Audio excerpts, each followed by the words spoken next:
pirmą kartą.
Kurioje vietoje ieškojate?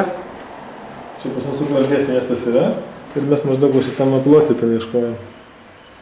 Čia plotą kaip ir atspėjat? Jo, plotą atspėjom. O kaip ar turėjot kažkokių žinių ar kokiu būdu? Ne, nes kadangi čia gyvena jų namas ir čia prasideda iškart netoli miško masyvas, tai mes įtikėjomės, jeigu miestą būtų įėjęs, tai vis tiek būtų žmonės kažkokie pamatę, būtų bendravę. Tai reiškia, galvojom, kad jis atėjo kažkur tai miško masyvai ir čia kažkur klaidžia. Nes čia jau prasideda laukai visur. O jis surado dabar va čia šito keliukio einat, va šitą vietą jis surado mūsiškį ryte, kai žmonės pranešė. Esu Vilniaus apskrities vyriausio policijos komisariato, Ukmergės rajono policijos komisariato, viešosios policijos skyriaus viršininkas Aidas Dutkus. Papasakokit, kaip buvo surastas Loretos Graužinienės Seimo pirmininkės sūnus? Vakar, tai yra birželio 3 dieną, apie 11 val. Buvom gavę pranešimą, kad iš Ukmergės mieste, iš namų dingo Eimantas Graužinis.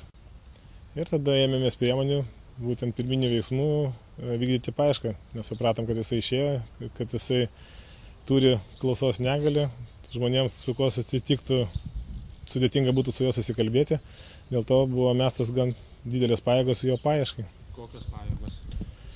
Paieškoje dalyvavo mūsų Ukmergės policijos komisariato pareigūnai, Vilniaus apskrities VPK pareigūnai, buvo atvažiavę padėti mobilios kopos pareigūnai, taip pat tikrinom versiją, kad gal jisai įkrito į upę, buvo paprašyta Ukmergės priešgaisrinės gelbėjimo tarnybos pareigūnų, jie su valtim plaukė upę, žemyn upę. Taip pat paieškoje padėjo mums vadovybės apsaugos departamento pareigūnai. Ir buvo panaudotas sraigtasparnis pasieniečių. Su juo buvo vykdoma taip pat paieška. Ir kaip aptikote? Ir kiek, kada, kelintą valandą? Paieška buvo vykdoma miško masyve, nes netoli namų gan didelis miško masyvas, tiek naudojant sraigtasparniais, tiek naudojantis mūsų minėtom policijos pareigūnų pajėgomis, buvo šukuojamas miškas pagrindė keliukais. Dabar, kai buvo surastas, kiek supratom, jisai greičiausiai ėjo ne keliukais arba prastais keliukais, kur nepravažiuojamas keliukais. Sraigtasparnį naudojant dienos metu buvo gan sudėtinga dėl to, kad mūsų ta miško masyvas jisai lapuotis, nėra labai geras matomumas.